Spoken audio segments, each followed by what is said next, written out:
සමන්තා චක්කවාලේසු අත්‍රා ගච්ඡන්තු දේවතා සද්ධම්මං මුනි රාජස් සුනන්තු සග්ග මොක්ඛදං ධම්ම ශ්‍රවණ කාලෝ අයං බදන්තා ධම්ම ශ්‍රවණ කාලෝ අයං බදන්තා ධම්ම ශ්‍රවණ කාලෝ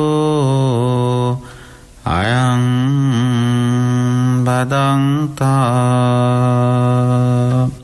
නමෝ තස්ස භගවතෝ අරහතෝ සම්මා සම්බුද්දස්ස නමෝ තස්ස භගවතෝ අරහතෝ සම්මා සම්බුද්දස්ස නමෝ තස්ස භගවතෝ අරහතෝ සම්මා සම්බුද්දස්ස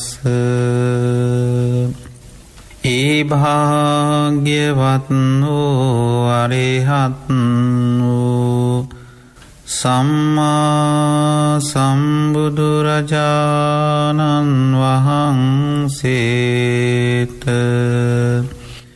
මම නමස්කාර කරමි මාගේ නමස්කාර වේවා පුනච පරං භික්ඛවේ ධම්මේසු ධම්මානුපස්සී විහෙරති චසු අජ්ජත්තික බාහිරේසු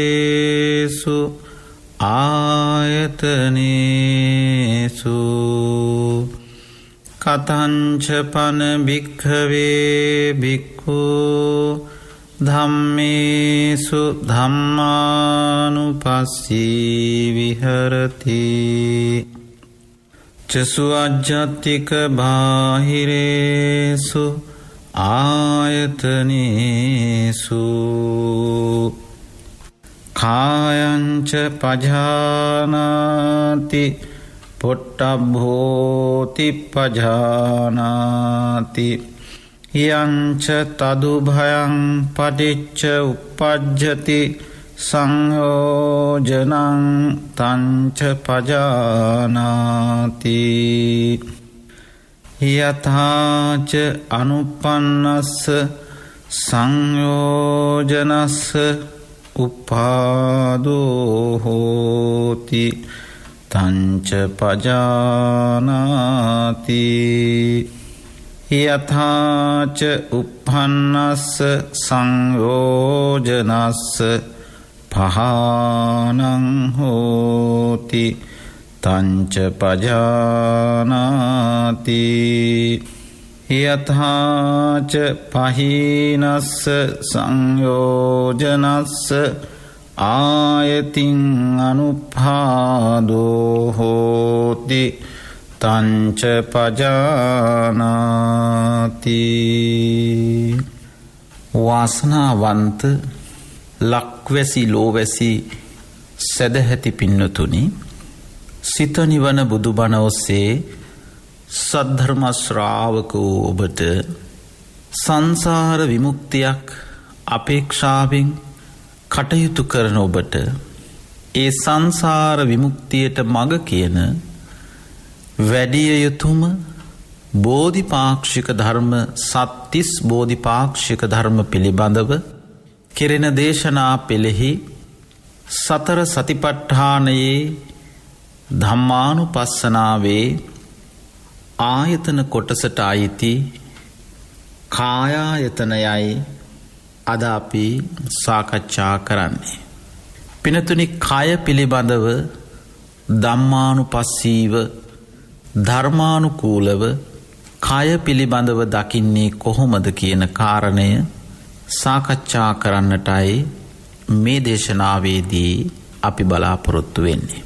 පිනතුනි භාග්‍යවතුන් වහන්සේ උන්වහන්සේගේ මේ ශ්‍රී සද්ධර්මය නුවණින් අවබෝධ කරන්නට නම් සංසාර විමුක්තියටම නිවනටම සිත පිහිටවන්නට නම් මේ කයෙහි ධර්මතාවයත් නුවණින් ගවේෂණය කළ යුතුව පවතිනවා. පිනතුනි කය කියලා කියන්නේ රූපකය. දෙතිස් කුණපයෙන් සකස් වෙච්ච මේ රූපකය. දෙතිස් කුණපයෙන් අෂ්ට කලාප වලින් රූපය හැදිලා තියෙන බව අපිට පැහැදිලියි. රූපය දෙතිස් කුණප ගත්තාම ඒ පඨවි ධාතු 20ත් ආපෝ ධාතු 12ත් කියන මේ 32ම මේ රූපයේ ලෙසින් අපි හඳුන්වනවා. ඒ සම්පින්ඩනයක් හැටියට ගත්තොත් එහෙමත් නැතිනම් එහි තවදුරටත් හකුලවල බැලුවොත් මේ රූපය කියලා කියන්නේ පඨවි ස්වභාවය, ඒ වගේම ආපෝ ස්වභාවය, තේජෝ ස්වභාවය, වායෝ ස්වභාවයයි. පඨවි ආපෝ තේජෝ වායෝ කියන මෙන්න මේ ස්වභාවය ධර්මතාවය කරගෙනයි මේ රූපය සකස් වෙලා තියෙන්නේ. අන්නේ කය විඥානය පවතින තෙක් දැනීම, දැනගැනීම, හඳුනා ගැනීම, ඇගීම, වින්දනය කිරීම, ප්‍රතිචාර දැක්වීම සිත කරන තෙක් මේ කය ක්‍රියාකාරී වෙනවා. මේ කය ක්‍රියාකාරී යයි අපට හැඟෙනවා. අන්න ඒ කයෙහි ධර්මතාවයයි අද අපි සාකච්ඡා කරන්නට බලාපොරොත්තු වෙන්නේ. පින්නතුනි සතිපට්ඨාන සූත්‍රයේ ධම්මානුපස්සනාවේ නීවරණ කොටසත් කන්ද කොටසත් පිළිබඳව අවබෝධයක් අපි ලැබුවා. අද අපි අනුව මේ ආයතන කොටසට අයිති කය පිළිබඳව ධර්මානුකූලව සතිමත් වීම පිළිබඳවයි සාකච්ඡා කෙරෙන්නේ. මෙලෙසින් දෙතිස් කුණපයෙන් අෂ්ට කලාපයෙන් සකස් වෙච්ච පඨවි ආපෝ තේජෝ වායෝ වර්ණ ගන්ධ රස ඕජා කියන මේ අෂ්ට කලාප වලින් එහෙමත් නැතිනම් මේ සුද්ධාෂ්ටකයෙන් සකස් වෙච්ච මේ රූප කය. කය කුමක්ද? කය කියලා කියන්නේ මොකටද? අන්න කායංච පජානාති. කය කියන එක මනාව දැනගන්නවා කියලා කියන්නේ ඒකයි. ඊළඟට පිනතුනි මේ කයෙහි කොහොමද තවදුරටත් මනාව සුපරීක්ෂාකාරීව බලන්නේ? මේ කය කියලා කියන්නේ දෙතිස් කුණපය. මේ කය කියලා කියන්නේ අෂ්ට කලාප, සුද්ධාෂ්ටකය. මේ කය කියලා කියන්නේ 80 කුලයකට අයිති පණුවන් ජීවත් වෙන මේ ලේ ධාතු ඇසුරු කරගෙන, මල මුත්‍ර ඇසුරු කරගෙන මේ භවයක් පමණ වූ සිරුර තුලම පින්නතුනි කුල 80කට අයිති පණුවන් ජීවත් වෙනවා. අපි කිරිපණුව, කොකුපණුව කියලා ඔය කියන විදිහෙන් වර්ග හැටියට, ಜಾති හැටියට 80 කුලයක්, ಜಾති 80ක් මේ කය තුල ජීවත් වෙනවා. මෙන්න මේක තමයි මේ කය. කායංච පජානාති. කය දැනගන්නවා. කය මොකක්ද? ඊළඟට මේ දෙතිස් කුණපය, මේ අෂ්ට කලාප, මේ කය ස්පර්ශය මුල් කරගෙන අපිට දැනීමක් ඇති වෙනවා. එහෙමනම් මේ කය ස්පර්ශ වෙන විදිහට පොට්ටබ්බේච පජානාති. පොට්ටබ්බ හෝති. කුමක්ද මේ පොට්ටබ්බ? ස්පර්ශය. ස්පර්ශයයි අපේ කයට දැනෙන සුවය, වේදනා, මේ සියල්ල පොට්ටබ්බ. එහෙනම් අන්න මේ පොට්ටබ්බය මනාකොට දැනගන්නවා. කය මනාකොට දැනගන්නවා.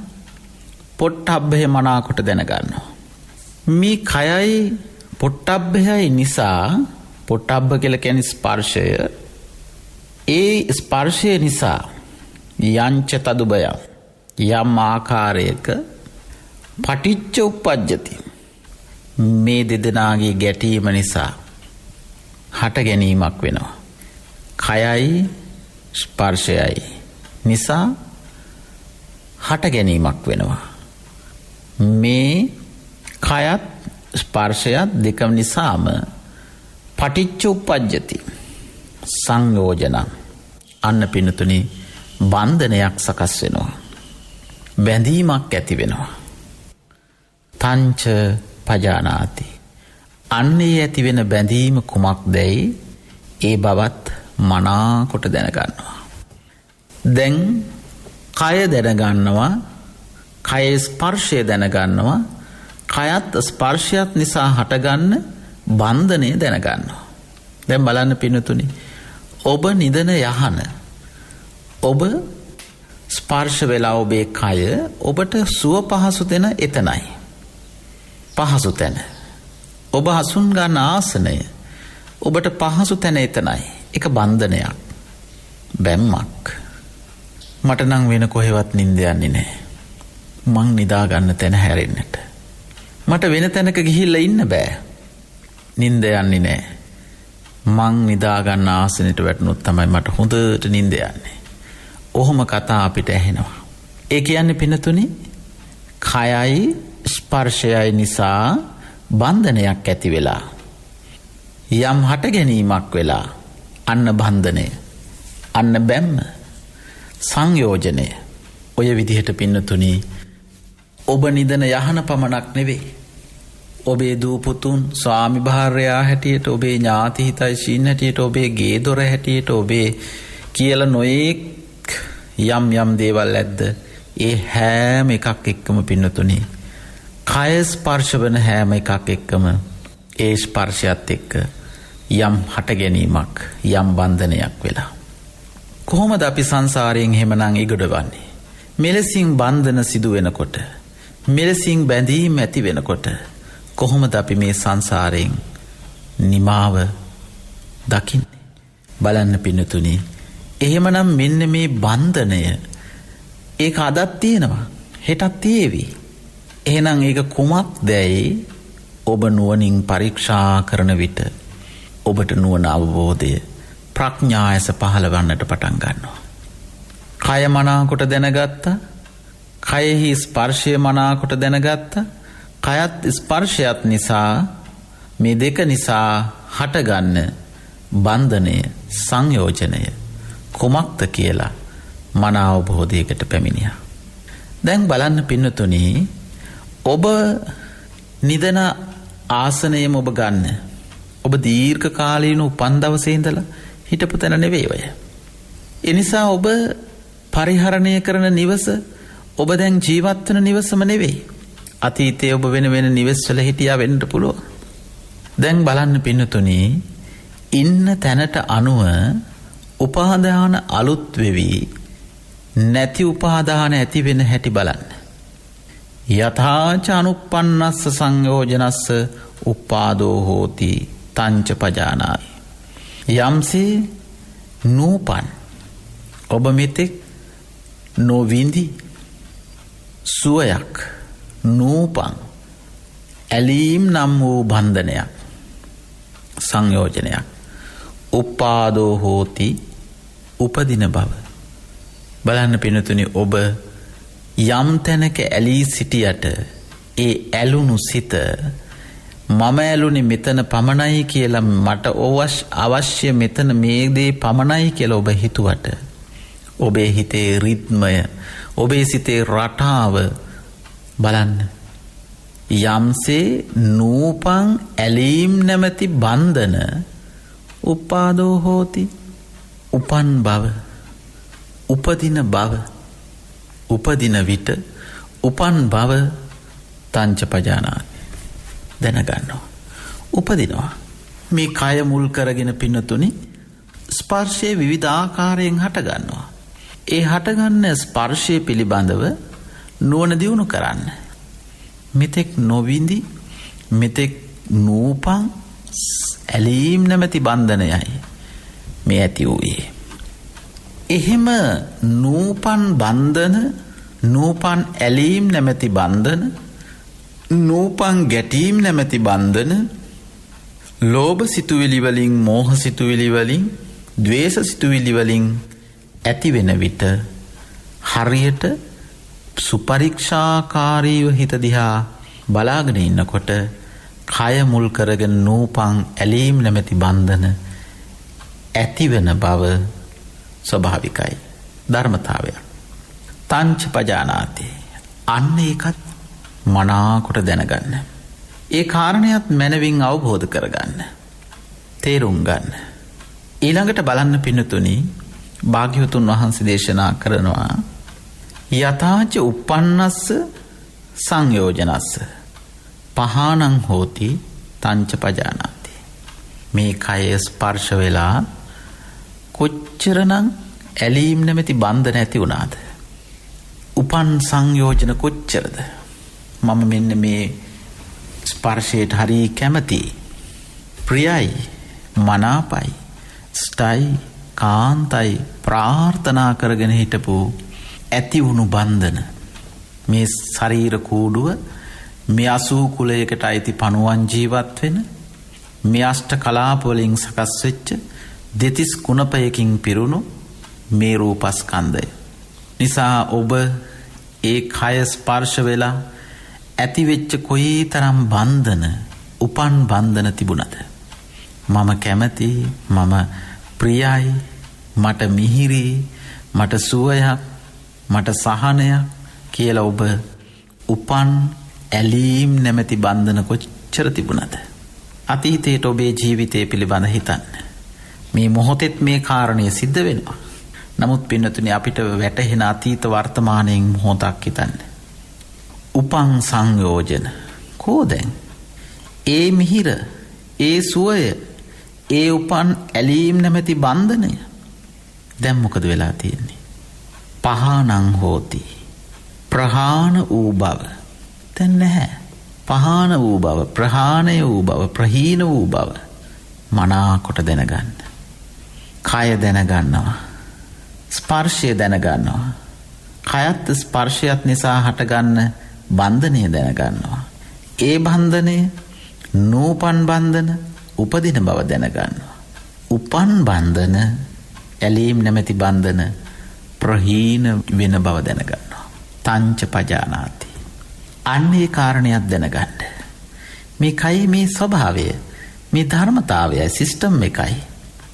බලන්න, කය දැනගත්තා, ඒ වගේම කයෙහි ස්පර්ශය දැනගත්තා, කයත් ස්පර්ශයත් නිසා හටගන්න ඇලීම් නැමැති, ගැටීම් නැමැති මෝහ සිතුවිලි ඇති කරන බන්ධනය දැනගත්තා. ඒ බන්ධනයත් සමග නූපන් ඇලීම් නැමැති බන්ධන උපදින බව දැනගන්න. අදත් හෙටත් ඉදිරියටත් උපන් සංයෝජන, ඊයේ පෙරේදා ඇතිවෙච්ච ඒ බන්ධන, ඒ අතීතයේ ඇතිවෙච්ච ඒ මිහිරි බන්ධන, ඇලීම් ගැටීම්, ඒ බන්ධන ප්‍රහාණං පහානං හෝති, ප්‍රහීන වූ බව දැනගන්න. ඒවා ස්ථිර වශයෙන් පවතින්නේ නැහැ. ප්‍රහීන වූ ඒ බන්ධන යථාච පහීනස්ස සංයෝජනස්ස, යම්සේ ඒ ප්‍රහීන වූ බන්ධන, ප්‍රහීන වූ බන්ධන ඔබ ඒ අතීත මිහිර, මේ කය ස්පර්ශ වෙලා ඇතිවෙච්ච ඒ සැනසුලිදායි බන්ධනය ආය ඔබ ප්‍රාර්ථනා කළාට ඒ ඇලීම ආපහු ලැබෙන්නේ නැහැ. ඔබ මුලා වී සිටින නිසා ඒ ලැබුණා යැයි සිතා ඔබේ සිත රැවටෙනවා වෙන්නට පුළුවන්.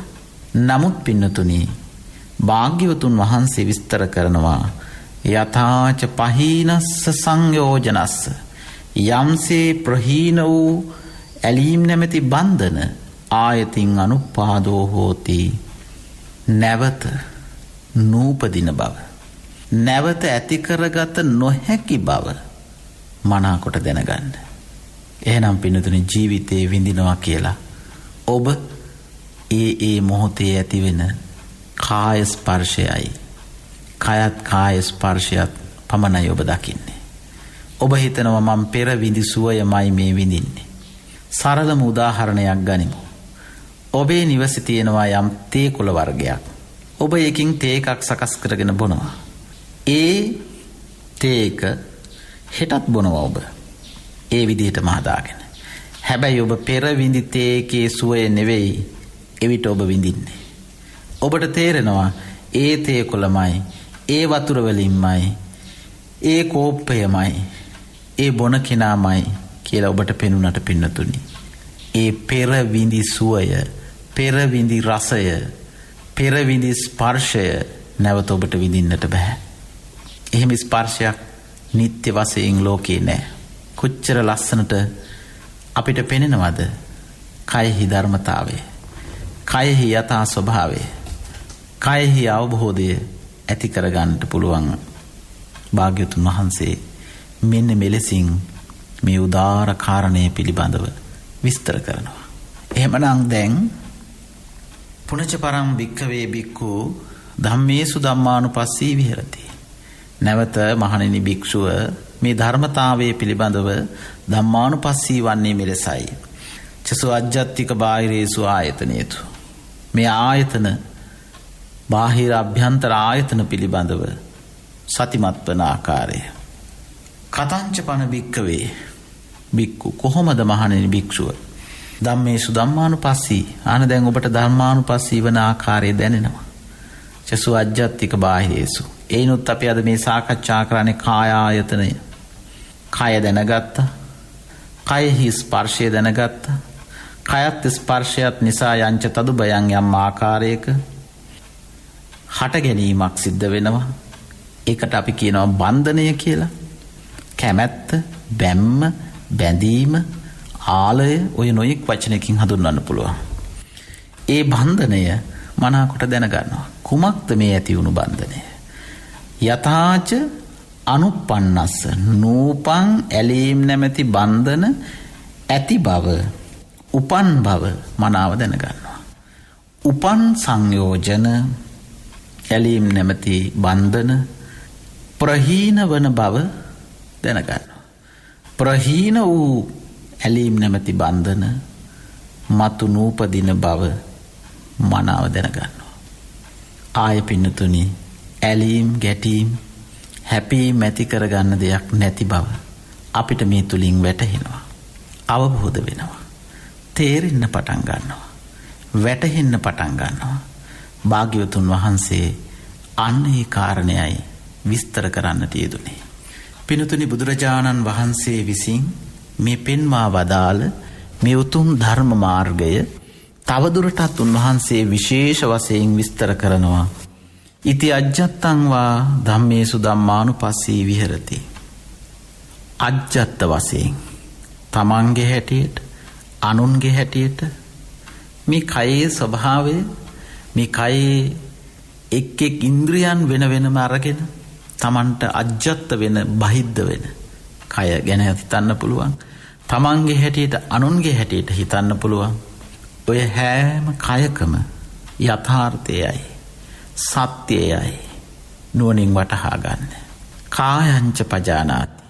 කය දැනගත්ත, කයෙහි ස්පර්ශය දැනගatti, කයත් ස්පර්ශයන් නිසා ඇතිවෙන බන්ධනය, ඒ ඇතිවෙන බන්ධනය නූපදින බන්ධන උපදින බවත්, උපදින බන්ධන ප්‍රහීන වන බවත්, ප්‍රහීන වන බන්ධන මතු නූපදින බවත් නුවණින් වටහා ගත්ත කෙනාට වැටහෙනවා ලෝකයේ තමා තුලත් අනුන් තුලත් මෙන්න මේ ලක්ෂණය ධර්මතාවය කොට පවතිනවා.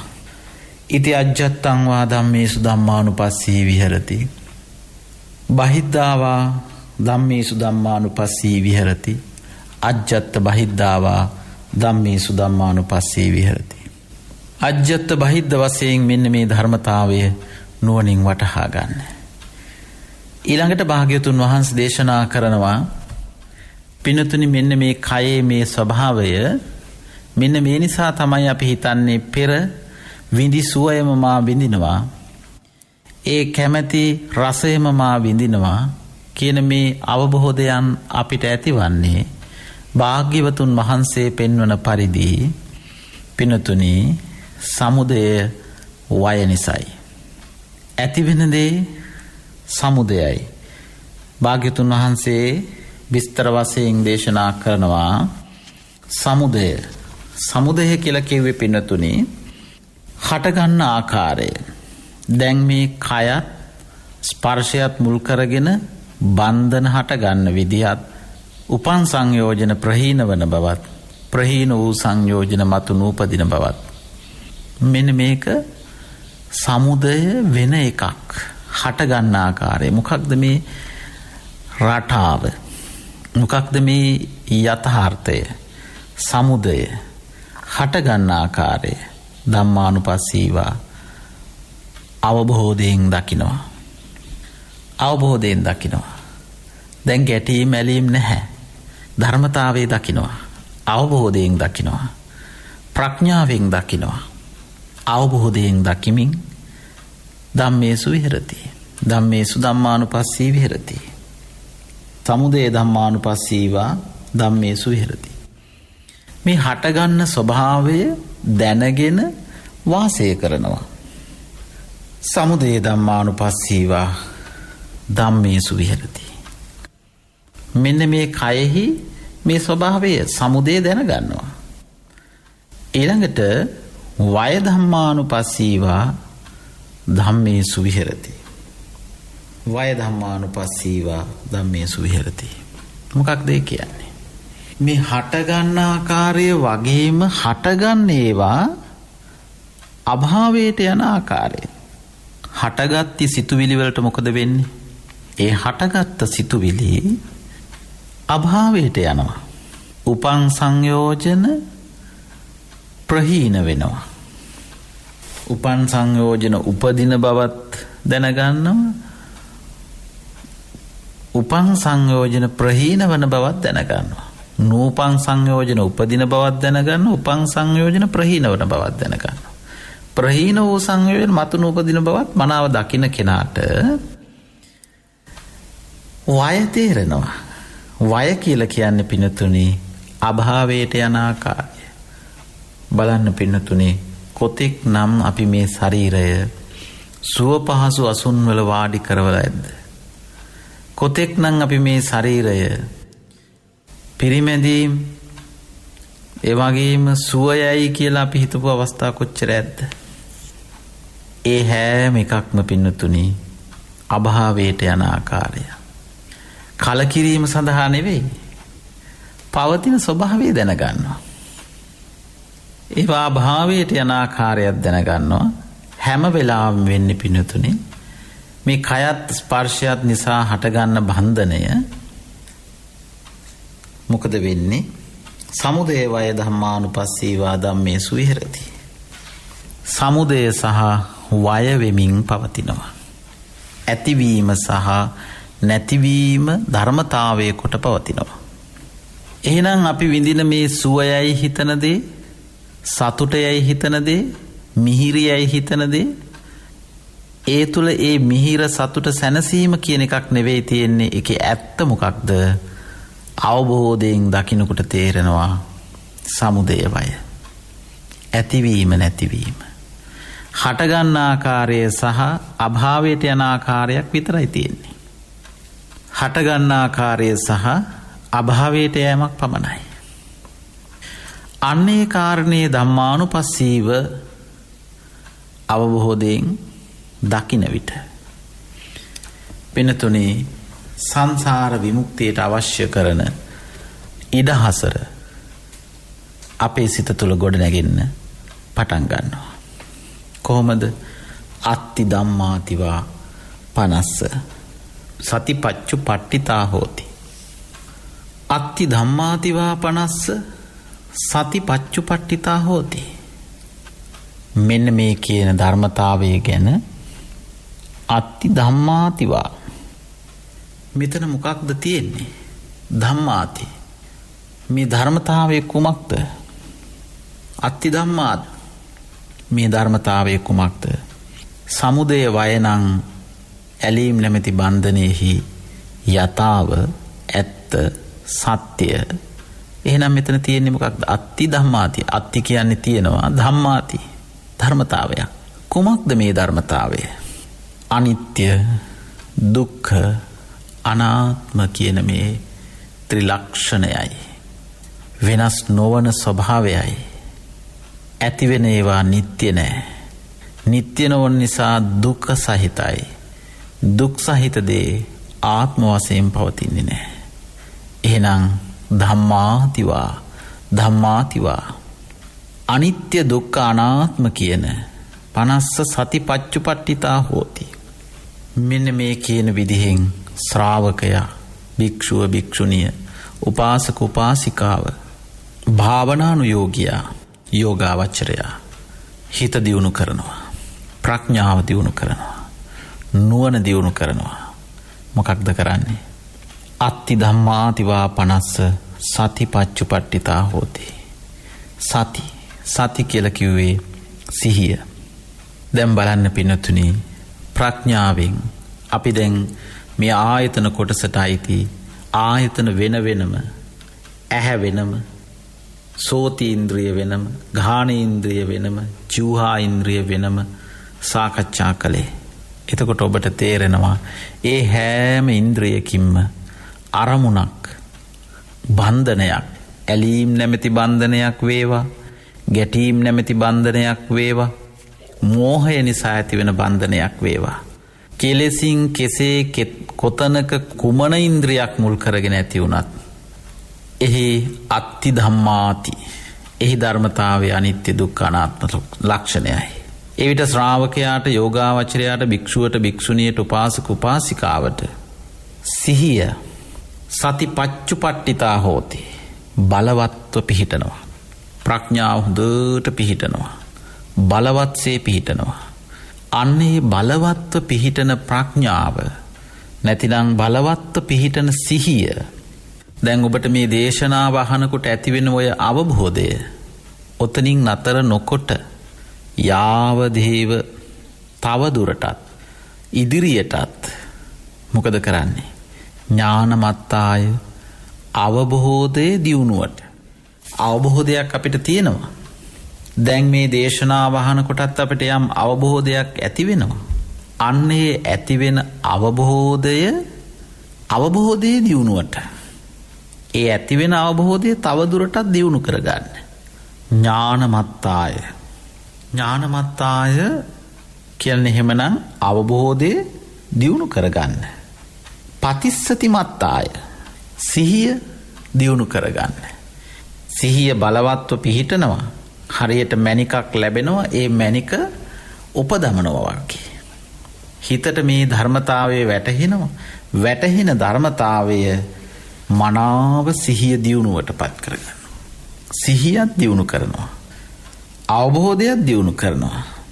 ඒ දියුණු වෙන අවබෝධයත්, ඒ වැඩෙන සිහියත් සුපරික්ෂාකාරීව බලනවා. එහෙම පින්නතුනි දිගින් දිගට අවබෝධය දියුණු වෙනකොට, සිහිය දියුණු වෙනකොට, නුවණ වැඩෙනකොට කුමක්ද වන්නේ? අනිස්සිතෝච විහෙරති. මේ ලෝකයේ පින්නතුනි මුලාවක් තියෙනවා. අන්න ඒකෙන්, ඒ මුලාවෙන්, එහෙමත් නැතිනම් ඒ මායාවෙන් මේ මනස, ලෝකය, මම මගේ කියලා හදාගත්ත ලෝකය අල්ලගෙන ඉන්න, උපාදානය කරගෙන ඉන්න මේ බන්ධන වලින් මිදෙන්න පටන් ගන්නවා. අනිස්සිතෝච විහෙරති කියලා කිව්වේ ඒකයි. අනිස්සිතෝච විහෙරති. මේ අනිස්සිතෝච කියන වචනය පින්නතුනි ගැඹුරින් සාකච්ඡා කළ යුතුයි. එනිසා අපි නිතර මේ කාරණාවන් පිළිබඳ ඔබේ අවබෝධය, අවධානය යොමු කරන්නට යෙදුනේ. එහෙමනම් භාග්‍යවතුන් වහන්සේ මේ අනිස්සිතෝච කියන වචනයෙන් උගන්වන්නේ කුමක්ද? මම කියලා හැඟීමක් අපිට තියෙනවා. මේ ක්ෂණය තුලත් මම දැන් බණ අහනවා. මට යමක් තේරෙනවා. ඇත්තටම කයේ ස්වභාවය මෙයයි. අන්න උතන මම ඉන්නවා. එහෙනම් මුලාවක් තියෙනවා. මම ඕන පැත්තකට පවයේ මූල බීජය මම. පාපය ඇති වෙන්නේ මම නිසායි. මම කියලා කියන්නේ මේ රූප කයයි නාම කයයි. එහෙනම් මම නිසා ඇතිවෙන මේ පාපය දිහා මම කියන සංඥාව මුලාවෙන් මිදෙනකොට පාපයෙන් ඔබ ස්වභාවයෙන්ම මිදෙනවා.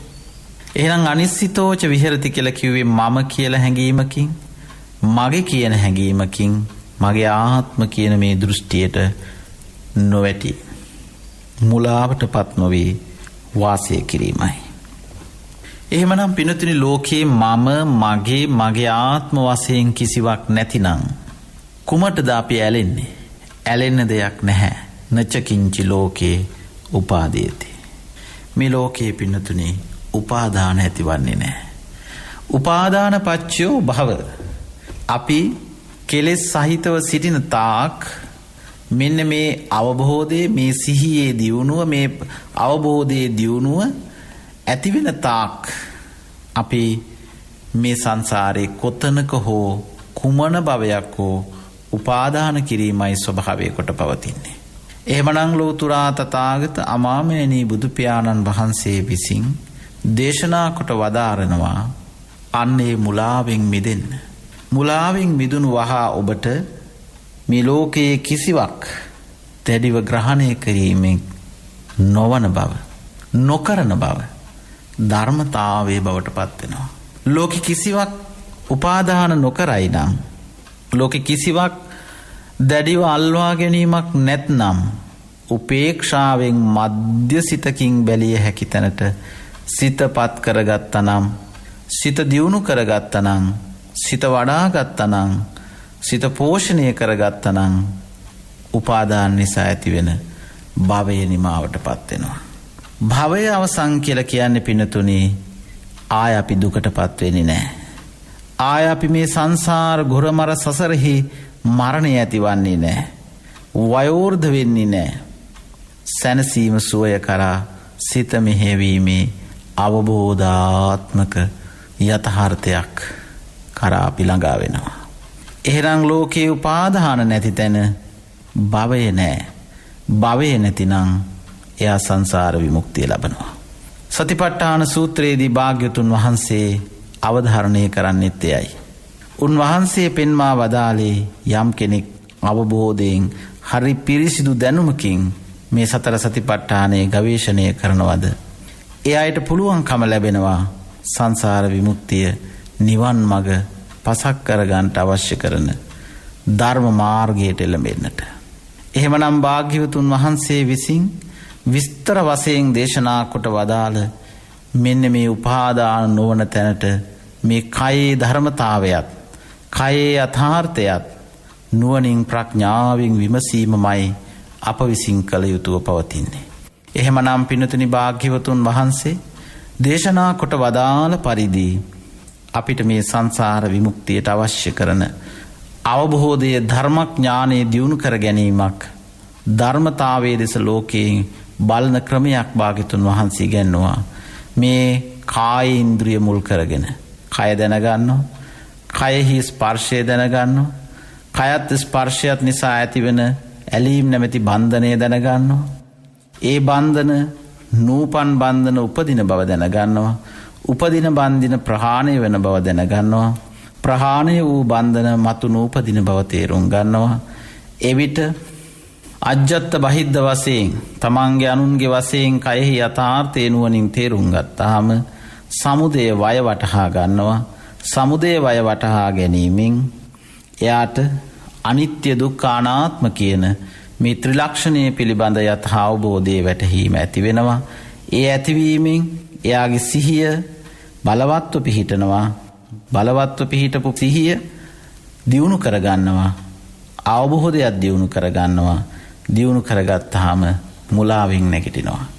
මම නොවන, මගේ නොවන, මගේ ආත්ම නොවන ස්වභාවය අවබෝධ කරගත් වහා සෝවාන් ආදී මාර්ගඵල පිළිවෙලින් නිවනටම යාරමුණක් බවට පත් වෙනවා. ඒ නිසා මම නොවන, මගේ නොවන, මගේ ආත්ම නොවන කිසිවක් නැතිනම් මේ ලෝකයේ උපාදාන සකස් වන්නේ නැහැ. උපාදාන සකස් නොවන තැන නැවත භවයක් ඇතිවන්නේ නැහැ. අන්න ඒ ධර්මතාවය මේ කය දෙසත් බල්ලා ධම්මානුපස්සී විහෙරති. ධම්මේසු මේ ධර්මතාවය මේ ස්වභාවය පිළිබඳව ධම්මානුපස්සීව වාසය කරන්න භාග්‍යවතුන් වහන්සේ විසින් අනුශාසනා කරනවා. එහෙමනම් පින්තුනි අපිට එවිට ලෝකේ උපාදාන ඇතිවන්නේ නැතිනම් අපි සංසාර විමුක්තිය සලසා ගන්නවා. අන්න ඒ මාවතෙහි ගමන් කරන්නට ඔබට භාග්‍යවතුන් වහන්සේ මේ සත්තිස් බෝධිපාක්ෂික ධර්ම අතරින් සතර සතිපට්ඨානය, සතර සම්‍යක් ප්‍රධාන වීර්ය, සතර ඉරිදිපාද, ඒ වගේම පංචේන්ද්‍රිය පංච බල සත්ත්ව බෝධ්‍යංග ආර්ය අෂ්ටාංගික මාර්ගය කියන මේ 37න් අපි මේ සාකච්ඡා කළේ අද සතර සතිපට්ඨානයේ ධම්මානුපස්සනාවේ ආයතන කොටසට අයිති කාය ආයතනය පිළිබඳවයි. ඒ අනුව අපි කය දැනගත්තා. ඒ වගේම කයෙහි ස්පර්ශය දැනගත්තා. කයත් ස්පර්ශයත් නිසා, ඒ කියන කාරණා දෙක නිසා ඇතිවෙන බන්ධනය දැනගත්තා. අන්න ඒ ඇතිවෙන බන්ධන නූපන් බන්ධන, නැවත උපදින බවත්, උපන් බන්ධන ප්‍රහීන වන බවත්, ප්‍රහීන වූ බන්ධන මතු නූපදින බවත් අවබෝධ කර ගැනීමෙන් අපේ නුවණ ප්‍රඥාව වඩා හොඳින් දියුණු කරගන්නට පුළුවන්කම ලැබෙනවා. අන්න ඒ ධම්මාවත ඔස්සේ අපේ ආධ්‍යාත්මික ශක්තිය නවදි කරගෙන අපි මේ ශ්‍රවණය කළ ධම්මානුපස්සනාවේ ආයතන කොටසට අයිති කාය ආයතනය ධම්මේසු ධම්මානුපස්සී කොහොමද ධර්මානුකූලව දකින්නේ කියන කාරණය පිළිබඳවයි අපි සාකච්ඡා කළේ.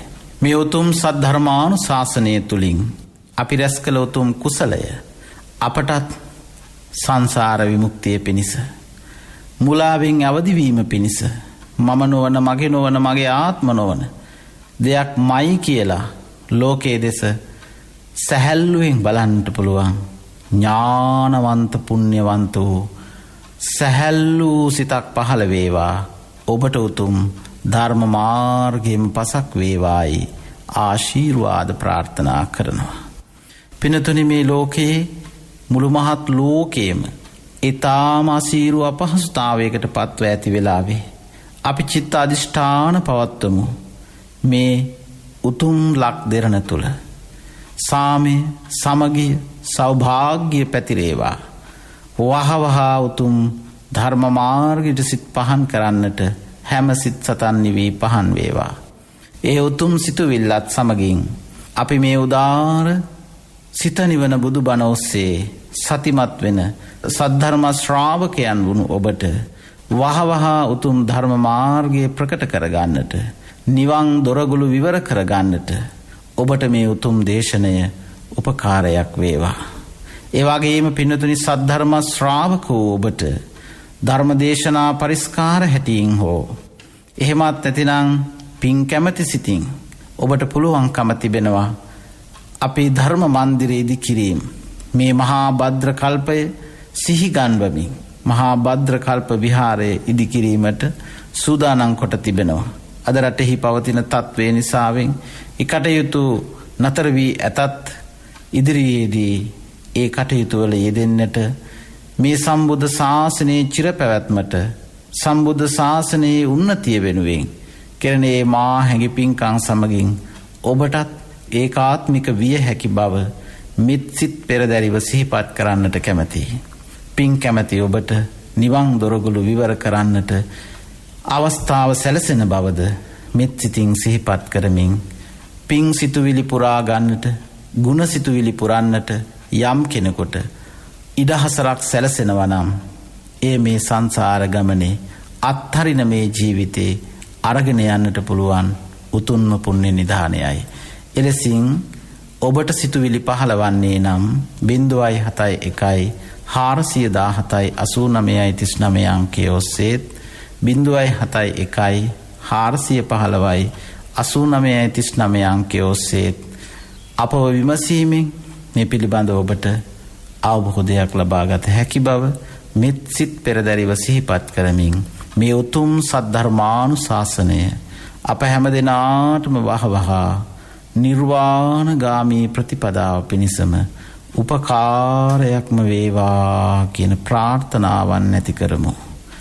ආකාසට්ඨා ච බුම්මට්ඨා දේවා නාග මහිද්దికා පුඤ්ඤං තං අනුමෝදිත්වා චිරං රක්ඛන්තු ශාසනං.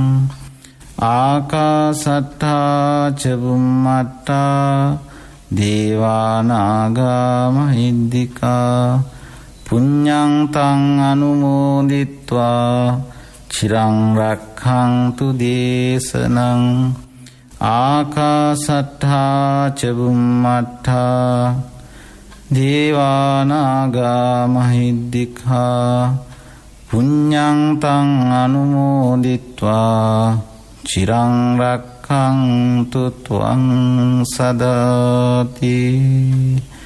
සිත නිවන බුදුබණ ඔස්සේ සද්ධර්ම ශ්‍රාවකෝ ඔබ හැමට වහවහ නිවන් දොරගුළු විවර වේවායි ආශිර්වාද ප්‍රාර්ථනා කරනවා. තෙරුවන් සරණයි. සදහැවතුනි, අද දවසේ මෙම සුමధుර ධර්මානුශාසනාව සඳහා ධර්ම මණ්ඩපයේ වෙත වැඩම කොට වදාළේ අතුරුගිරිය අභයවීර ධර්මායතනය සහ රිදිමාලියද්ද පුරාණ විහාරය යන උභය විහාරාධිපති රාජකීය පණ්ඩිත ශාස්ත්‍රපති කොළඹ දිස්ත්‍රික් පාලි ගුරු උපදේශක කොටගම්වැල්ලේ සරණතිස්ස ස්වාමින් වහන්සේ.